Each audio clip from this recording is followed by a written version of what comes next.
अरे माई रे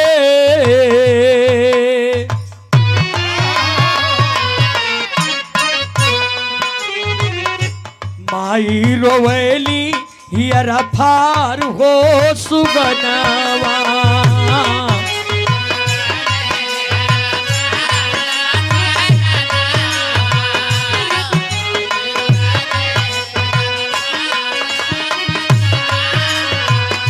काहे गईला हमरा के विसार हो सुगनवा काहे गईला हमरा के विसार हो सुगनवा ते माई रोवेली हियरा हार हो सुगनवा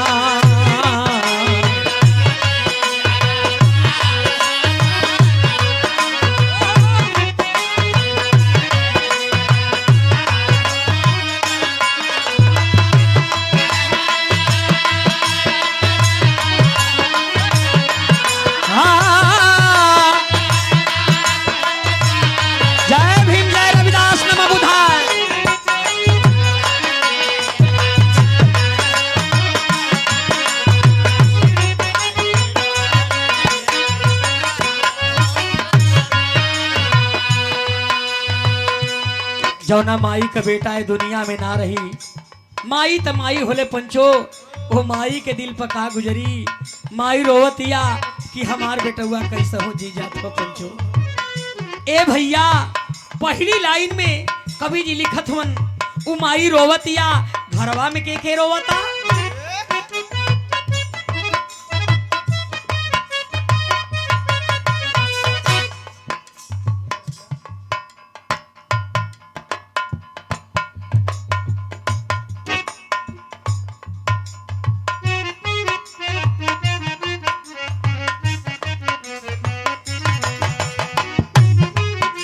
ये देखे ये हमारे बड़े भैया बहुत अच्छे अदाकार हैं कलाकार हैं और इनकी गीत यूट्यूब पर भी आ चुकी है। गायक ब्रिजेश निगम जी इतना ही नहीं आप संचालन भी बहुत अच्छा करते हैं आपका संचालन बहुत पसंद आता है और यहाँ के कार्यक्रम में और हमारे मानव जी का और ब्रिजेश जी का अहम भूमिका है हमें बुलाने में।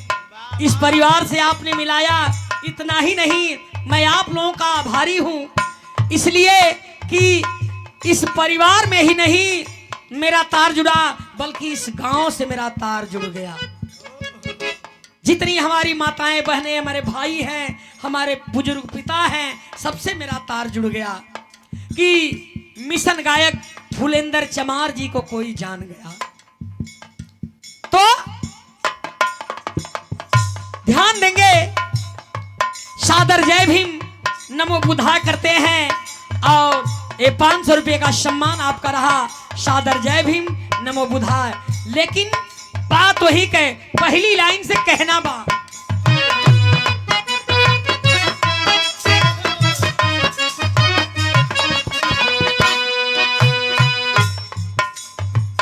गाँव ही तनात रोवे साथे संगी साथी हो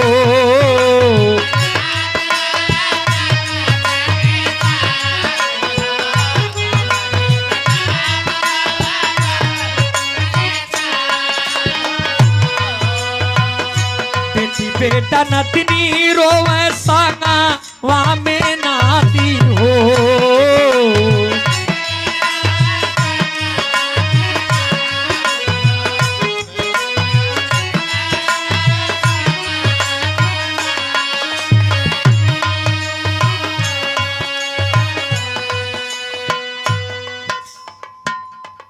ये देखें स्नेह भरा पुष्पहार और ये अनिल आप आजमगढ़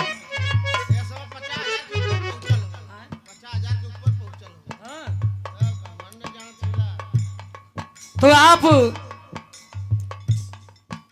अनिल आप आजमगढ़ ई चैनल का आपका नाम बा और साथ में आप कभी नौमाए मन जुड़ल बा तो स्नेह भरा पुष्पहार और बहुत रुपयों का पुरस्कार आशीर्वाद के रूप में आपका आया है। तो आपके चरणों में सादर जय भीम नमो बुद्धा करते हैं। लेकिन पहली लाइन से इशारा करते हैं कि गांवपुर हितनाथ सब रोवता, लेकिन साथ में जन्मा नाती पोता बेटा बेटी सभी लोग रो रहे हैं। ए बाबू वही तरह जब बाबू फिर तू राम जी अब तो राम के हटा देले ही चमार जी बोली ला ए लिए कि राम जे जे लिखलस उ शूद्र हो गए, जे जे राम लिखलस उ शूद्र हो गए और जे जे राम ना लिखलस एकदम बड़का हो गए। तो यही लिए हम बताइला कि अब यूट्यूब चला था ऐसे ज्यादा कुछ न बोल सकत है संहार के बोले के ये लिए कि भाई एक थे खाली सच्चाई बोलली है तो जेल हो गया, जमानत मानत करा के आयल है तो ऐसे हिसाब से बोले, लेकिन असली बतिया तुम बताई देबे। लेकिन देखत हुआ फलाने सिंह फलाने पाड़े फलाने ई, लेकिन हमहन खाली लिखीला फलाने राम हुरहू राम कतवारू राम, हमहन चमार ना लिख पौली कहियो काहे हमहन के डर रहल कि चमार लिख दे तो दिक्कत हुई रस्तवा में चले बदे। हाँ लेकिन चमार कैसे ना लिखबा, तू राजा चवर सेन के खानदान से हुआ तो राम के थोड़ी खानदान का हुआ, तू तो राजा चवर सेन के खानदान का हुआ तो चमार ना लिखबा तो का लिखबा। यही लिए यह इतिहास पढ़ करके और बाबा साहब के संविधान को जान करके आज फुलेंदर चमार जी और चमार लिखे लगलन, यूट्यूब पर चले लगल। अब आ गीत के लाइन में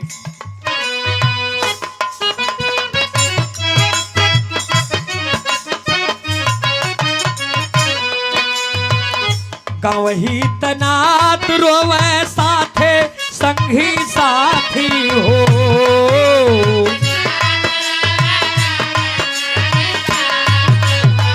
रोड पर से कुर्सी थोड़ा इधर कर लीजिए आप लोग, इधर इधर।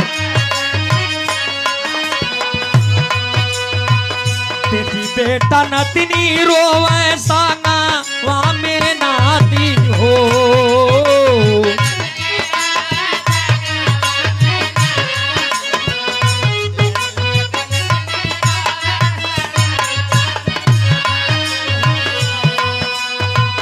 सब ही कहे मरी गई ले सुना हो सुगनवा रे, सब ही कहलस मरी गई ले सुना हो सुगनवा के, माई रोवैली दिल खाए हो सुगनवा।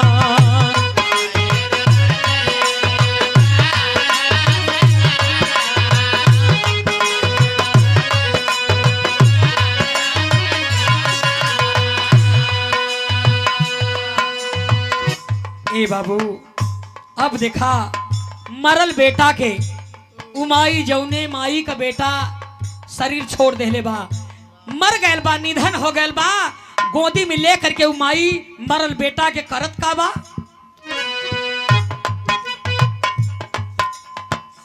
मरल बेटवा के लिहली गोद में उठाई हो,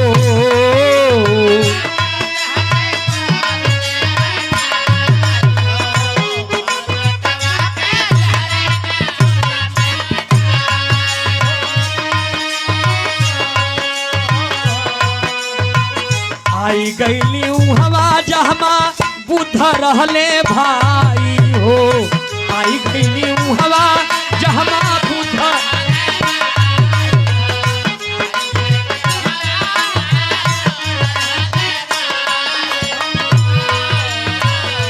रोवे लगली बतिया बताए हो सुगनवा बताए हो सुगनवा ते माई रोवैली हियरा हार हो सुगनवा।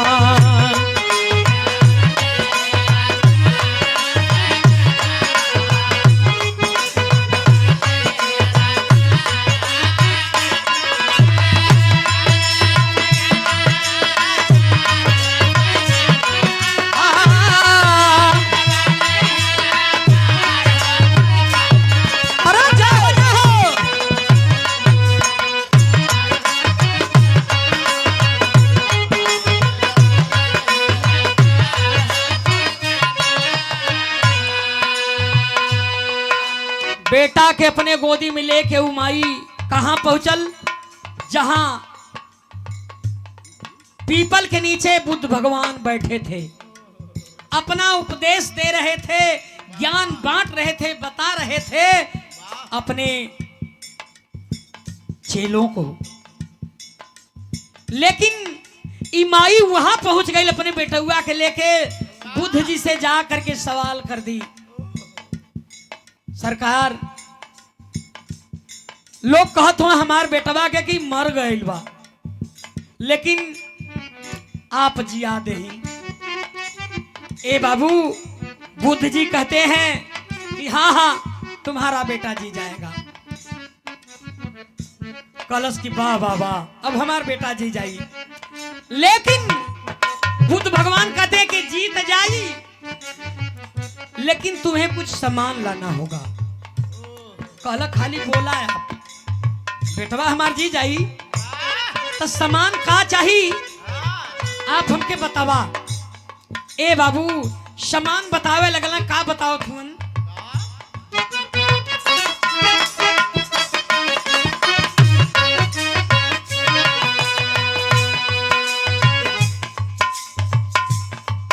ए बाबू, बड़ी सटीका लाइन बा। बुद्ध जी का बताओ तू के? सरसों मांग गईली एगो पंडित जी के घरे हो,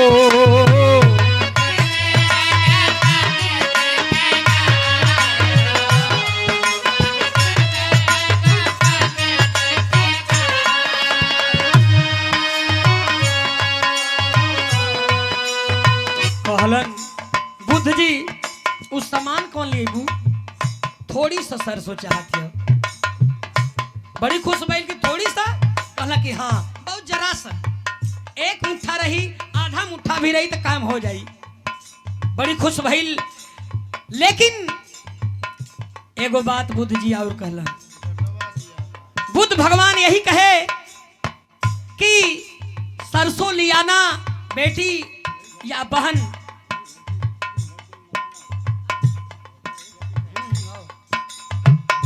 कहते हैं कि सरसों लियाना है बेटा,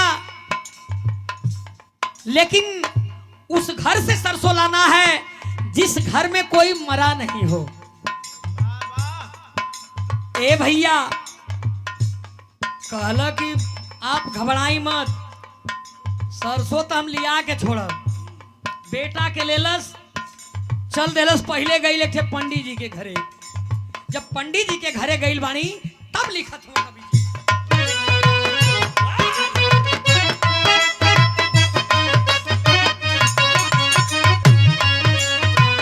सरसों मांग गईली एगो पंडित जी के घरे हो,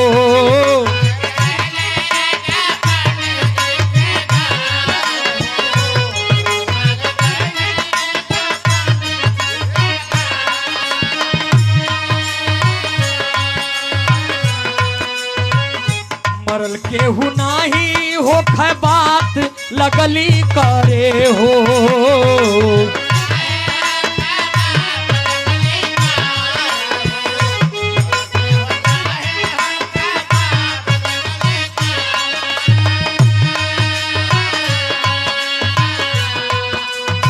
पंडित जी के घरे गई।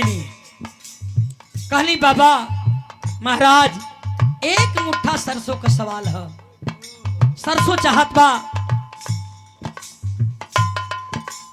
पंडित बाबा कहला रे बेटा एक मुट्ठा का बात बा का करबू कहले कि यह हमार बेटुआ जन मरल है यही के जियाओ बदे सरसोईया चाहत बा कहला कि रे बेटा जब तोहार बेटा जी जाई तो एक मुट्ठा का 1 किलो लेला हमसे सरसों।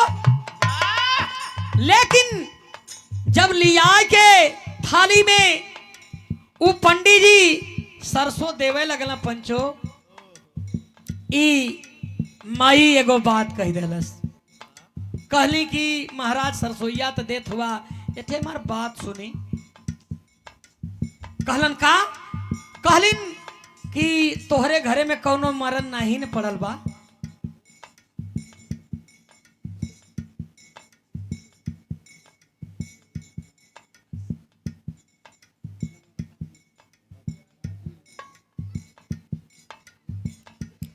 ई सियाराम भैया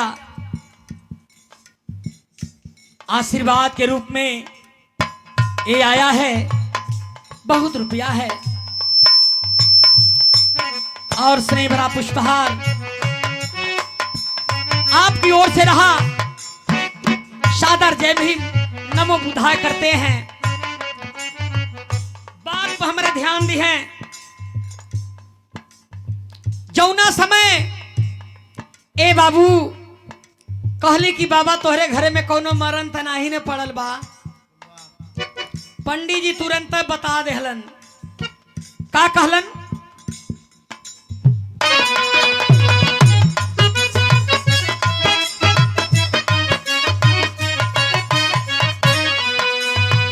सरसों मांग गईली एगो पंडित जी के घरे हो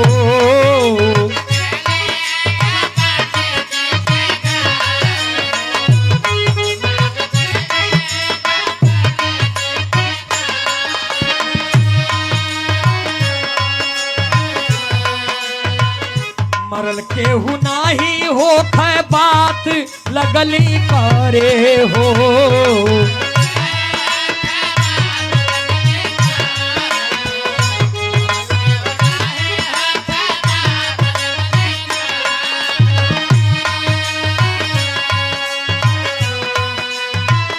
छोड़ी गईली माई संसार रे सुगनवा संसार रे सुगनवा माई रोवैली असुआ गार रे सुगनवा हो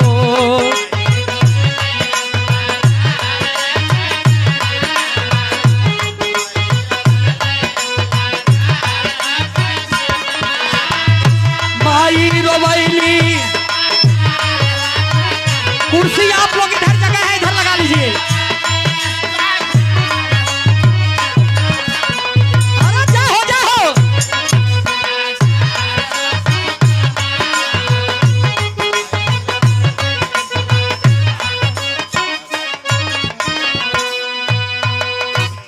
ए पंचो जब ही बतिया कहली कि पंडित जी आपके घर में कोनो मरण तो नहीं ने पड़ल हो कहला कि अरे बहनी अब ही ठीक 15 दिन बीतल है हमार माई मर गई माई मर गई अब ही तेरे ही घाट बिता के या खाली भले तले तो के सरसों जन बा तब कहले कि अपन सरसोईया आप रखला ना चाहिए सोचली कि अपने ससुराल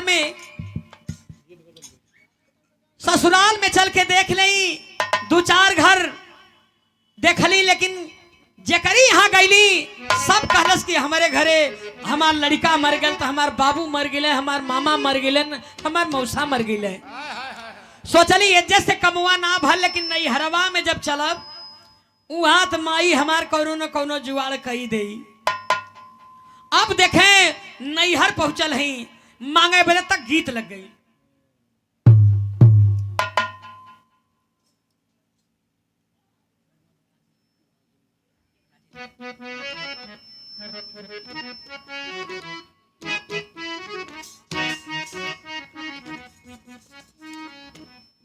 ये देखें बाबूजी के फिर तू चमार जी के बड़े बेटा हैं आप राजिंदर चमार जी स्नेह भरा पुष्पहार और 100 रुपये का सम्मान आपकी ओर से रहा। सादर जय भीम नमो बुधाय करते हैं। लेकिन बात वही है। अच्छा तो आप बड़ा हुआ, आपसे छोटा भी लोग हुआ ना, तो उन्होंने उनके परिचय करा दिए।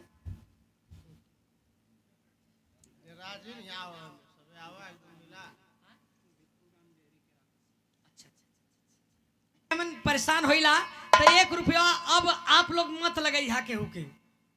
1 रुपया जौन हो सीधा 50 दे दा, 100 दे दा, 500 दे दा।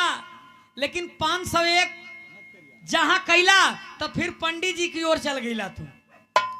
यही लिए काहे से कि पंडित जी सवैया ज्यादा लगवाओ, 1.25 पाव लेड़ुई, 1.25 पाव घी, एक कुल से 1.25 पाव गांजा नटवा बीर बाबा की, ई कुल हटाए के हमान के जौन है एकदम दूरे हो जाए के है।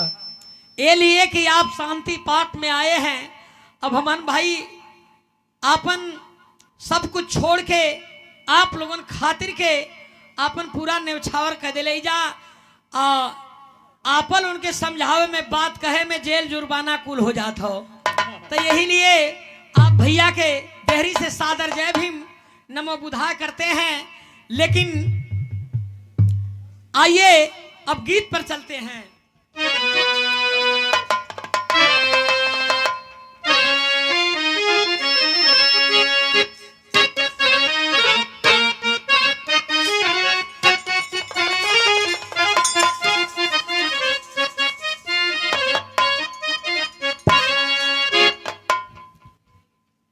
यह गीत का लाइन में निर्गुणित तरज में भैया कुर्सी ओहर से आहर कदा ना है जगह आगे हो, आगे जगह हो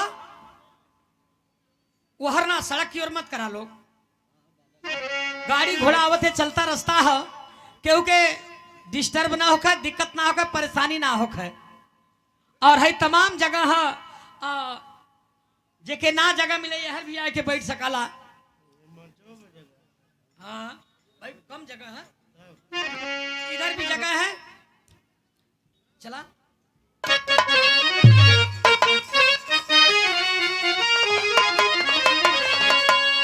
हर कहाँ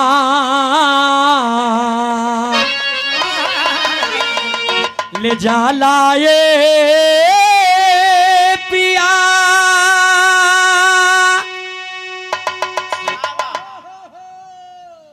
हर कहाँ ले जा लाए पिया, हर कहाँ ले जा लाए पिया, कहाँ ले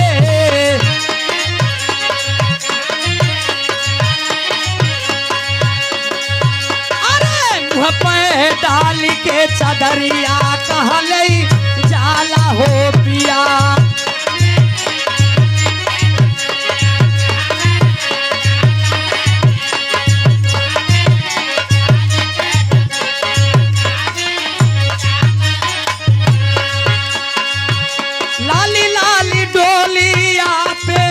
ललका वो हरावा हो,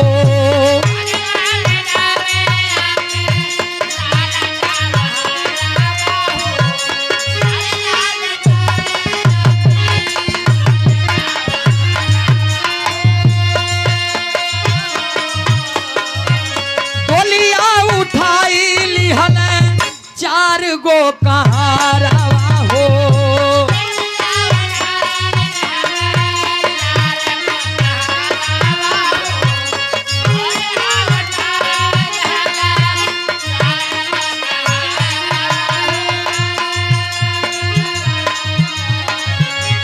कहाँ ले जाला ये पिया, अरे कहाँ ले जाला ये पिया, त कहाँ ले जाला हो पिया।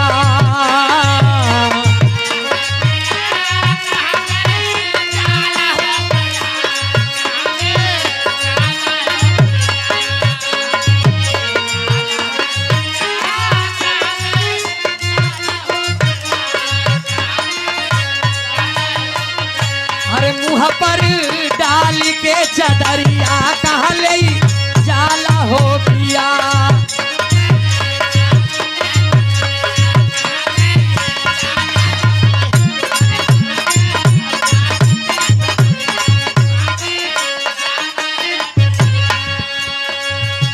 माई भी चरवा कैली ना हो, माई भी चरवा कैली ना हो, माई भी चरवा कैली ना।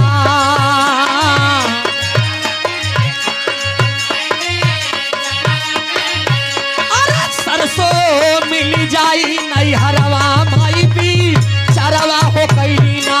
सरसों मिल जाई नैहरवा, माई भी।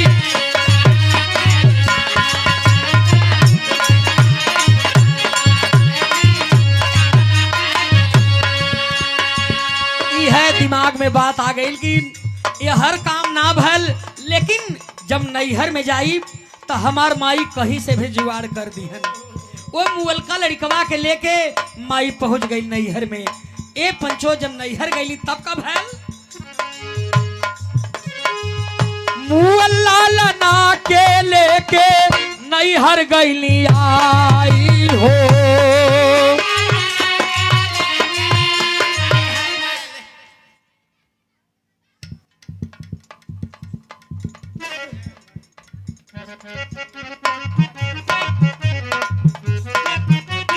ये देखें जयराम भारती जी 100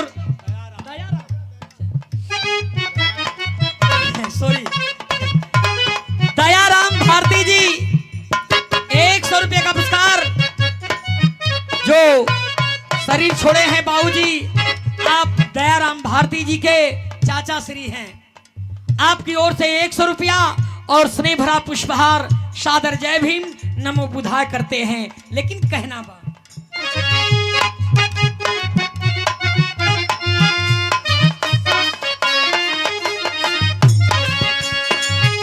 मुअल्ला ना के लेके नैहर गइली आई हो।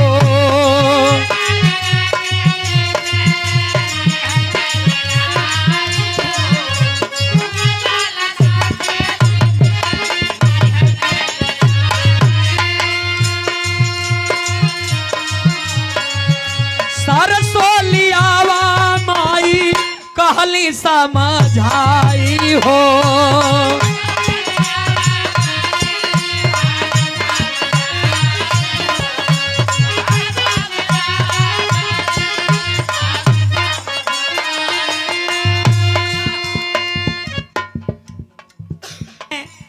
तो और बाबूजी के आत्मा को शांति हो इस शांति पाठ से। लेकिन देखें आगे होत का बा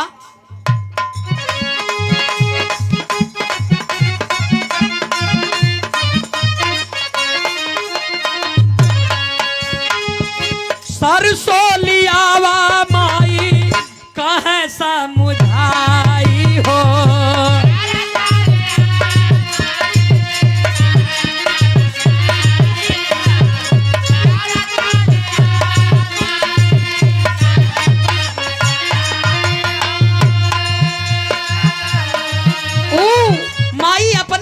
कहा थे कि माई सरसों कहीं से ले यादा एक मुट्ठा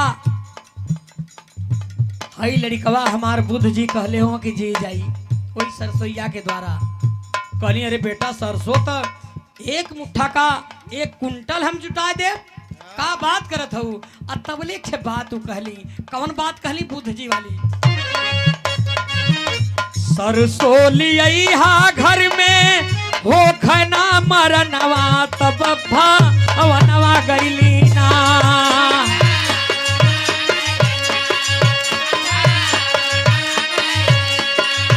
हाँ सरसों लिया घर में हो खना मरनवा तब माँ नवा कहली ना। अरे तब माँ नवा कहली ना। अरे ई है बुद्ध कह कहनवा तब माँ नवा कहली ना।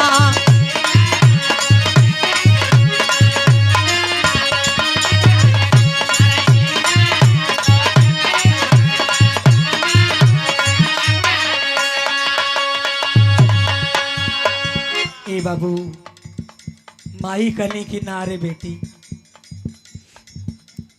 पूरे संसार में कौनो घर ऐसन बाकी ना होई जहां मृत्यु ना भइल होई, केहू का मरण ना भइल होई, ऐसन तो बात नहीं बा बेटी। तब वह बेटी, वह माँ अपने मरे हुए बेटे को लेकर के, अपने लाल को लेकर के बुद्ध की शरण में जाती है। कल सरकार कहीं सरसों ना मिलल, कहला काहे? कहले कि जहां जहां सरसों मिलल, लेकिन लोग कहला कि हमारे घरे माई मर गई है, तो केहू कहला बाबू मर गल हुआ, और केहू कलश की बेटा मर गल हुआ, केहू कलश की हमार पत्नी मर गल है। ए भैया ढाला, ए पंचो, अब जनबा इतना बात जब बुद्ध के शरण में जाए के कहत है, तब होत का बात नहीं। अगली लाइन से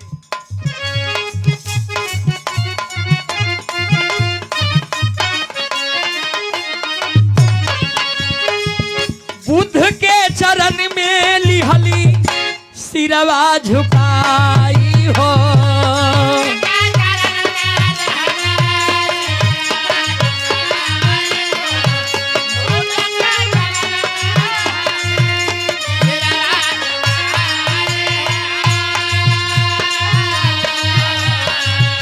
दुनिया करी न शादी यो से बनल भाई हो,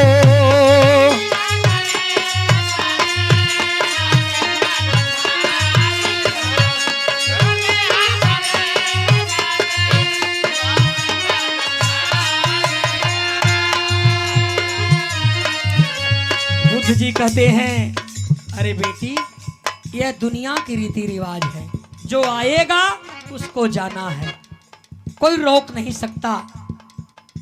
वही उस बेटी को ज्ञान होता है तो बुद्ध भगवान की शिष्या बन जाती है और अपना जीवन बिताने लगती है बढ़िया से। उसे ज्ञान हो गया कि इस दुनिया में जो आया है उसे एक दिन मरना है, एक क्लियर है, ये 100% सत्य है। इसलिए तो कहना है अब आखिरी लाइन में,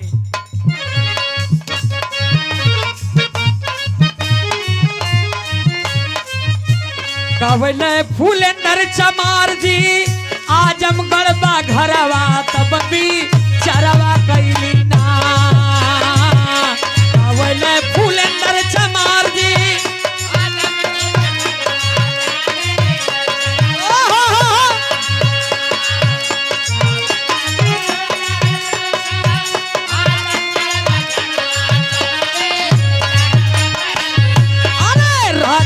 बाबू के बिचरवा चरवा कैली ना, अरे राजा बाबू के बिचरवा राजा।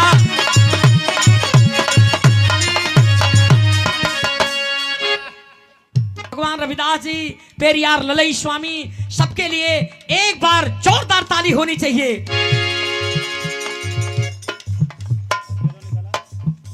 गावले फूलेंद्र चमार जी आजमगढ़ बा घरवा, तब भी चरवा कैली ना।